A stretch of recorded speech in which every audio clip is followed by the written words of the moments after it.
Hello friends, स्वागत है आपका एक बार फिर से आपके अपने लीगल चैनल में। दोस्तों, आज की इस वीडियो में एक ऐसी प्रैक्टिकल चीज आपको बताऊंगा जिससे आपको राहत भी मिल सकती है और अगर आप गलती करते हैं तो कई बार आपको नुकसान भी उठाना पड़ सकता है।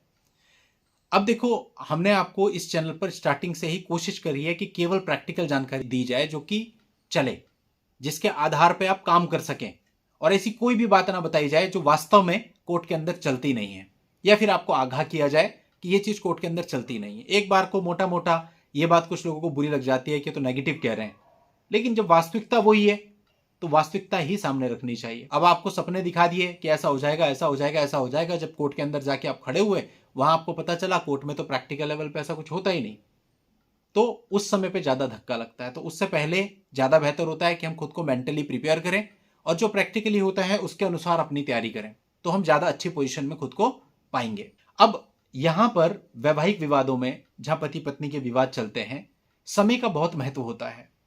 कब आपको कंप्लेंट देनी चाहिए, कब आपको कंप्लेंट नहीं देनी चाहिए, कब आपको अपनी तरफ से अपने लीगल राइट्स का उपयोग करते हुए काउंटर केस करना चाहिए, कब काउंटर केस आपको नुकसान पहुंचा देगा, किस स्टेज पर आपको क्वैशिंग में जाना चाहिए, किस स्टेज पर आपको क्वैशिंग में नहीं जाना चाहिए, किस स्टेज पर आपको स्टे के लिए जाना चाहिए, आपको किस मामले में बेल के लिए जाना चाहिए, किस में बेल के लिए या स्टे के लिए नहीं जाना चाहिए। ये सारी ही चीजें अपने आप में बहुत इंपॉर्टेंट है और इन सब चीजों में सबसे आवश्यक एलिमेंट है समय।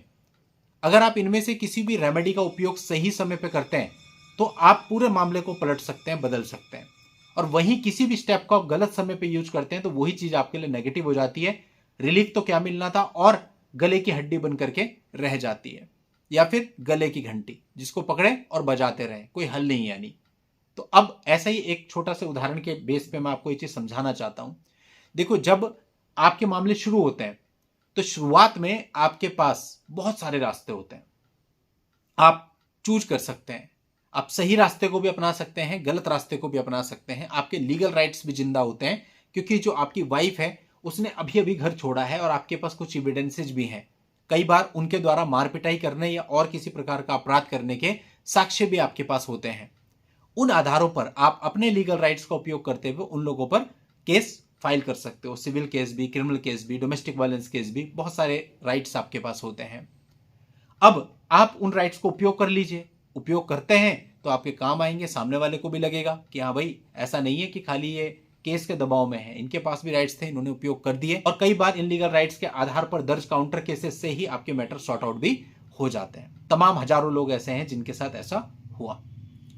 अब ये तो थी एक बात, लेकिन इसमें महत्वपूर्ण यह था कि ये सारे ही काउंटर केस आपको समय पर करने थे।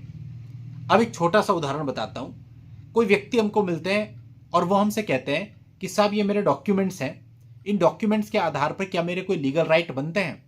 हमने उनको बताया कि भाई हाँ, लीगल राइट बनते हैं और आप अपने लीगल राइट्स का उपयोग करते हुए जो अपोजिट पार्टी है उसके ऊपर 3 केसेज कर सकते हैं। ठीक है, ये बात खत्म हो गई। उसके बाद उन्होंने बोला कि ठीक है, मैं आपको बताता हूं। बात खत्म हो गई, आई गई हो गई।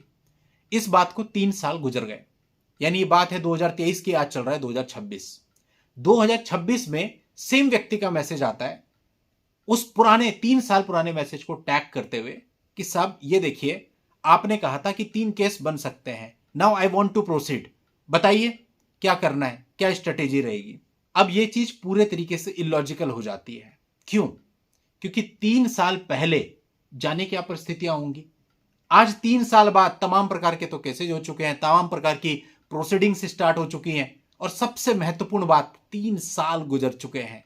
आज से 3 साल पहले जो राइट्स आपके पास थे, क्या आप समझते हैं कि 3 साल के बाद वो सेम राइट उसी तरीके से आपके पास होंगे?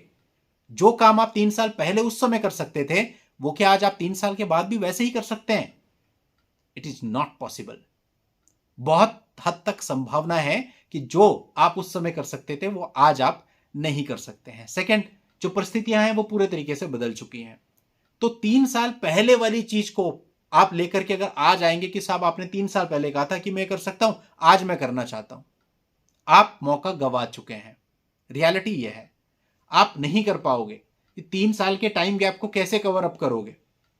तो यानी अगर आपके पास सब कुछ था और आप उस समय पे कर भी सकते थे, तो आज आप सेम पैटर्न तो फॉलो नहीं कर सकते, ये तो बिल्कुल सुनिश्चित है। आज के समय आप क्या कर सकते हैं? आज के समय, आज की परिस्थिति के आधार पर आप किसी वकील से बात करेंगे कि साहब मेरी आज की परिस्थिति यह है, इतने केस हो रखे हैं, मैं इस स्टेज पे हूं, और उन परिस्थिति के आधार पे वो व्यक्ति आपको गाइड कर पाएगा कि भाई आपके पास ये राइट है, ये आप कर सकते हो, और ये अधिकार आपके ऑलरेडी खत्म हो चुके हैं, आप इन्हें कर ही नहीं सकते। तो वैवाहिक विवादों में सबसे इंपॉर्टेंट चीज होती है समय। बहुत से लोग, बहुत से परेशान प्रताड़ित लोग ऐसे होते हैं जिनके पास सब कुछ होते हुए भी केवल सही समय निकल जाने की वजह से वो रिलीफ नहीं पा पाते और प्रताड़ित होते रहते हैं। तो ये जो वीडियोज है, ये जो चीजें मैं आपको बताता हूं, किसी से कोई बात हो गई, आपके साथ शेयर कर लिया अपने अनुभव, इसका सिर्फ मुख्य उद्देश्य यही होता है कि किसी एक परेशान व्यक्ति की जो प्रॉब्लम है या जो गलती उसने कर दी है, वो गलती और लोग ना करें। उम्मीद करता हूं इस पूरे वीडियो से आपको कुछ ना कुछ हेल्प मिली होगी। ये वीडियो अगर आपको यूजफुल लगते हैं तो अपने जैसे और लोगों के साथ भी शेयर कर दिया करो, क्योंकि सर्वदा दा भला हमारा उद्देश्य होना चाहिए। जितने ज्यादा से ज्यादा लोगों को अवेयरनेस होगी, उतने ज्यादा से ज्यादा लोग गलत स्टेप लेने से बचेंगे और जल्दी बाहर आ पाएंगे। चलिए आज की इस वीडियो में इतना ही रखते हैं। नेक्स्ट वीडियो में नई जानकारी के साथ मैं आपसे फिर मिलता हूं। तब तक के लिए goodbye and thank you for watching. Take care.